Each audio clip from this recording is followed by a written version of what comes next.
Hi friends, आप सभी का आपके अपने यूट्यूब चैनल यूपीएससी इन्फो 24 में स्वागत है। तो दोस्तों, हम उम्मीद करते हैं कि आप सभी लोग स्वस्थ होंगे और खुश होंगे। फ्रेंड्स, ये जो वीडियो है बीपीएससी हिस्ट्री का प्रैक्टिस सेट 49 है। तो अगर आप TGT, PGT, LT grade, GIC और असिस्टेंट प्रोफेसर की तैयारी कर रहे हैं तो ये वीडियो आपके लिए है। दोस्तों, अगर वीडियो पसंद आए तो वीडियो को लाइक और चैनल को जरूर सब्सक्राइब कर दीजिए। तो दोस्तों, स्टार्ट करते हैं आज का पहला नंबर क्वेश्चन, जो 91 नंबर से देखने को मिलेगा। क्वेश्चन है आपका, शुंग वंश के बाद किस वंश ने भारत पर राज्य किया? ऑप्शन ए है सातवाहन, बी है कुषाण, सी है कण्वा, डी है गुप्त। तो आंसर आपका सी के साथ जाएगा। कण्वा या कर्ण वंश जो था वो शुंग वंश के बाद भारत पर राज्य करते हैं। तो ऑप्शन सी आपका सही है, कर्ण या कण्वा वंश। व्याख्या देख लीजिए आप। शुंग वंश का अंतिम राजा देवभूति अपने अमात्य वासुदेव के षड्यंत्रों द्वारा मार डाला गया। वासुदेव ने जिस नवीन राजवंश की नींव डाली वह कण्व या कण्वायन नाम से जाना जाता है। तो शुंग वंश का जो अंतिम राजा था उसका नाम देवभूति था, और देवभूति को किसने मारा था? तो जो वासुदेव था उसका अमात्य था, उसने देवभूति को मार दिया और एक नए वंश की नींव डाली जिसको कर्ण वंश या कण्वायन वंश के नाम से हम जानते हैं। और यह भी जो है शुंगों के समान यह भी एक क्या था? ब्राह्मण वंश था। तो इसको भी याद कर चलिएगा। आगे देखते हैं 92 नंबर क्वेश्चन, और अच्छा क्वेश्चन है। राजा खारवेल का नाम जुड़ा है। राजा जो खारवेल है उसका नाम किस अभिलेख या शिलालेख जो स्तंभ लेख है उसके साथ जुड़ा है, ये आपको बताना है। ऑप्शन ए गिरनार के स्तंभ लेख के साथ, जूनागढ़ स्तंभ लेख के साथ, हाथी गुम्फा लेख के साथ, सारनाथ लेख के साथ। तो आंसर आपका सी सही हो जाएगा, हाथी गुफा लेख के साथ जुड़ा है। तो जो खारवेल शासक है चेदी का खारवेल, उसका जो नाम है हाथी गुम्फा अभिलेख से जुड़ा हुआ है। ऑप्शन सी आपका सही है। और एक क्वेश्चन आप देख लीजिए, बीपीएससी 1999 में पूछा गया क्वेश्चन है और भी बहुत बार पूछे जा रहे हैं टीजीटी पीजीटी में। तो इसको ध्यान में रखकर आप तैयारी करिए। व्याख्या देख लीजिए। कलिंग का चेदी शासक खारवेल प्राचीन भारतीय इतिहास के महानतम सम्राटों में से एक था। तो जो चेदी राजा कलिंग का चेदी कौन था? कलिंग का चेदी शासक खारवेल। खारवेल कहाँ का था? तो कलिंग का चेदी राजा शासक था। ये आपको याद रखना है। और कलिंग कहाँ पड़ता है? एक क्वेश्चन बार बार पूछा गया है, तो उड़ीसा प्रांत में, इसको भी याद रख लीजिएगा। तो उड़ीसा प्रांत के भुवनेश्वर से 3 मील की दूरी पर स्थित जो है उदयगिरी पहाड़ी की हाथी गुम्फा से उसका एक बिना तिथि का अभिलेख जो है प्राप्त हुआ है। तो किसका हुआ है? तो खारवेल का।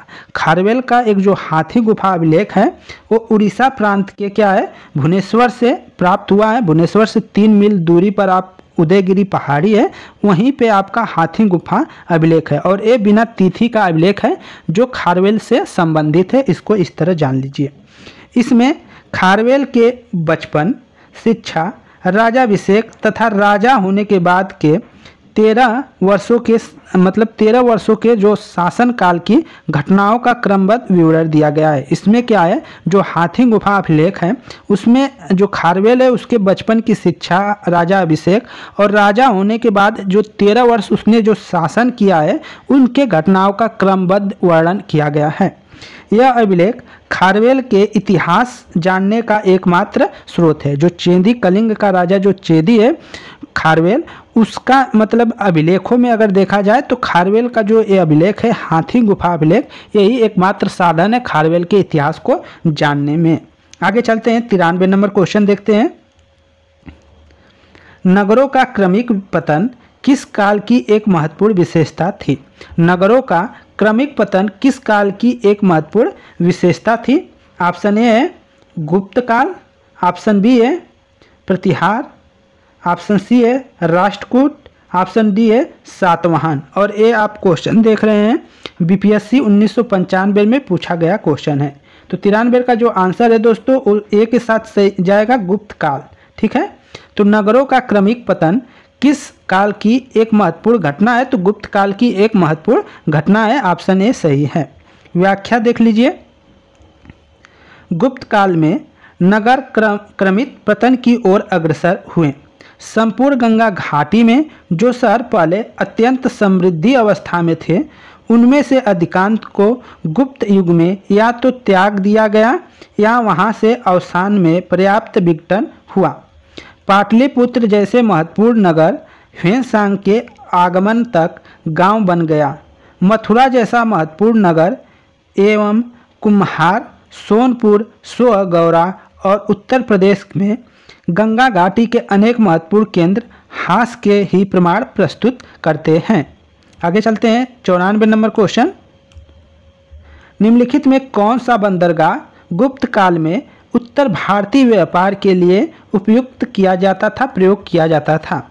तो ये बताना है कल्याण, ताम्रलिप्ति, भड़ोच, कैम्ब्रे। ऑप्शन ई है उपयुक्त में से कोई नहीं, उपयुक्त में से एक से अधिक। तो आंसर जाएगा ई के साथ। ऑप्शन आपका ई सही हो जाएगा, एक से ज़्यादा। तो कौन सा बंदरगाह जो था गुप्त काल में उत्तर भारतीय व्यापार के लिए उपयोग किया जाता था? तो एक से ज़्यादा आप आंसर कर लेंगे। इसमें आपका भड़ोच भी आ जाता है और इसके बाद जो कल्याण है उसका भी कुछ कुछ मतलब है। तो इसके व्याख्या को हम देख लेते हैं। और ताम्रलिप्ति तो है ही, दो तो आपका कन्फर्म है, ताम्रलिप्ति और भड़ोच। बाकी के इन दोनों के बारे में व्याख्या में देख लीजिए। व्याख्या देख लीजिए दोस्तों। गुप्त काल में बंगाल में ताम्रलिप्ति एक प्रमुख बंदरगाह था। ताम्रलिप्ति जो था वो प्रमुख बंदरगाह था गुप्त काल में, जहां से उत्तर भारत के साथ साथ दक्षिण पूर्व एशिया, चीन, लंका, जावा, सुमात्रा आदि देशों के साथ व्यापार होता था। पश्चिमी भारत का जो प्रमुख बंदरगाह भृगु कच्छ, जिसे भड़ोच था, ये भी पूछा जाता है क्वेश्चन कि पश्चिमी भारत का प्रमुख बंदरगाह कौन था गुप्त काल में? तो वो भड़ोच था, इसको याद रखिएगा। जहाँ से पश्चिमी देशों के साथ समुद्री व्यापार होता था। इसके अलावा कल्याण तथा बॉम्बे जैसे भी उत्तर भारतीय व्यापार होता था। तो इस तरह चारों जो हैं वो चारों गुप्त काल की प्रमुख मतलब बंदरगाहों में हैं। तो चारों का नाम आप याद रखिएगा। ताम्रलिप्ति, इसके बाद भड़ोच, इसके बाद कल्याण, इसके बाद बॉम्बे। तो ये सब हैं, आपको इसको जरूर याद रखिएगा। 95 नंबर क्वेश्चन देख लीजिए। किस शासक वंश ने मंदिरों एवं ब्राह्मणों को सबसे अधिक ग्राम अनुदान में दिया था? कौन से जो शासक वंश था जिसने मंदिरों एवं ब्राह्मणों को सबसे दान अधिक दिया था, ये बताना है। गुप्त वंश, पाल वंश, राष्ट्रकूट वंश, प्रतिहार वंश। तो आंसर आपका आएगा ए के साथ। ऑप्शन ए सही कर लीजिएगा, गुप्त वंश। गुप्त वंश के जो शासक थे उन्होंने मंदिरों एवं जो ब्राह्मण थे उनको सबसे अधिक ग्राम जो है, गांव जो है, अनुदान में दिए थे। तो ऑप्शन ए सही हो जाएगा, गुप्त वंश। व्याख्या देख लीजिए। गुप्त वंश के शासकों ने मंदिरों और ब्राह्मणों को सबसे अधिक ग्राम अनुदान दिए थे। गुप्त लेखकों में जिन भूदानों का उल्लेख किया गया है उससे यह स्पष्ट है कि भूमि दान के साथ साथ गांव की भूमि से उत्पन्न होने वाली आय भी ग्रहिता को सौंप दी जाती थी। आगे चलते हैं। आपका 96 नंबर क्वेश्चन और अच्छा क्वेश्चन है। गुप्त युग में भूमि राजस्व की दर क्या थी? जो गुप्त वंश है, गुप्त वंश की बात कर रहा है, तो उसमें जो भूमि राजस्व है, भूमि की जो लगान है, उसका राजस्व दर क्या थी, लगान कर क्या था, ये बताना है। ऑप्शन ए है उपज का चौथा भाग, उपज का छठा भाग, उपज का आठवां भाग, उपज का आधा। तो क्या था दोस्तों? और ये आप देखिए बीपीएससी 42वें में 1998 में पूछा गया क्वेश्चन है। तो इसका जो आंसर हो जाएगा वो बी के साथ जाएगा, आपका उपज का छठा भाग। तो गुप्त काल जो गुप्त युग था उसमें भूमि राजस्व की दर क्या थी? तो उपज का छठा भाग लिया जाता था। ऑप्शन बी आपका सही है। व्याख्या देख लीजिए। गुप्त काल में जो लोग राजकीय भूमि पर कृषि करते थे उन्हें अपनी उपज का एक भाग राजा को कर के रूप में देना पड़ता था, जो षष्ठांश होता था, मतलब छठा भाग होता था। गुप्त अभिलेखों में भूमि कर को उद्रंग तथा भाग कर कहा गया है। तो ये बातें जरूर आप याद रखिएगा। यहाँ से यहाँ जो है आपका महत्वपूर्ण हो जाता है। यहाँ से यहाँ तक आपका बहुत ही महत्वपूर्ण है कि गुप्त अभिलेखों में भूमि कर को किस नाम से जाना जाता था, क्या उनको बोला जाता था। तो जो भूमि कर होते थे उनको पहले उद्रंग बोला जाता था एक, और भाग कर बोला जाता था। इनको आप नोट कर कर चलिए क्योंकि क्वेश्चन यहीं से बनते हैं। अगला व्याख्या क्वेश्चन देखते हैं। भागवत संप्रदाय के विकास में किसकी देन अत्यधिक है। जो भागवत संप्रदाय है उसके विकास में किसकी सबसे अधिक देन है ये बताना है। पार्थियन की, हिंदू यूनानियों लोगों की, कुषाण की या गुप्त की। तो आंसर आपका जाएगा 97 का जो आंसर है दोस्तों डी के साथ जाता है, गुप्त।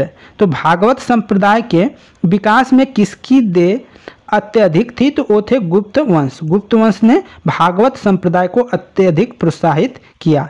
व्याख्या देख लीजिए। भागवत अथवा वैष्णव धर्म का चरमोत्कर्ष गुप्त राजाओं के शासनकाल में हुआ। गुप्त नरेश वैष्णव जो मतानुयायी थे, जो गुप्त नरेश थे वो वैष्णव मतानुयायी थे तथा उन्होंने इसे अपना राज्य धर्म बनाया था। ये इंपॉर्टेंट क्वेश्चन है कि इन्होंने अपना इसे क्या है, राज्य धर्म बनाया था। अधिकांश शासक परम भागवत की उपाधि धारण करते थे।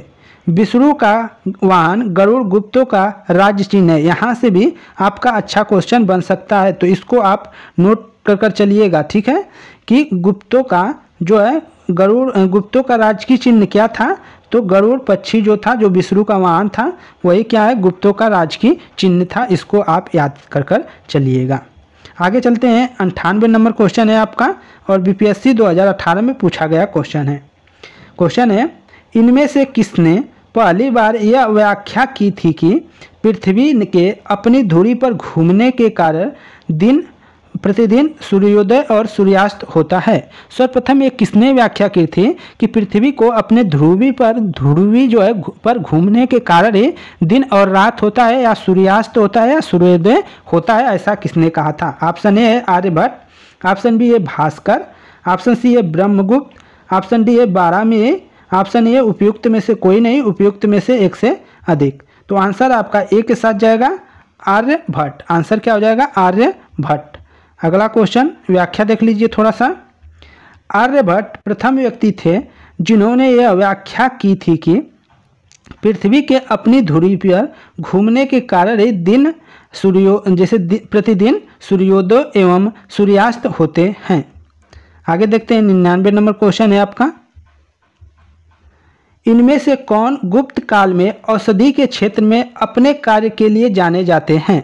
इनमें से कौन से ऐसे विद्वान हैं या जो वैद्य हैं जो गुप्त काल में औषधि के क्षेत्र में अपने कार्य के लिए जाने जाते हैं। ऑप्शन ए है श्रुश्रुत, सौमिला, शूद्रक, शौनक। उपयुक्त में से कोई नहीं, उपयुक्त में से एक से अधिक। तो 99 का आंसर दोस्तों ई के साथ जाएगा आपका, उपयुक्त में से एक से अधिक या उपयुक्त में से कोई नहीं, इसका आंसर हो जाएगा। तो आंसर होगा उपयुक्त में से कोई नहीं। व्याख्या देख लीजिए।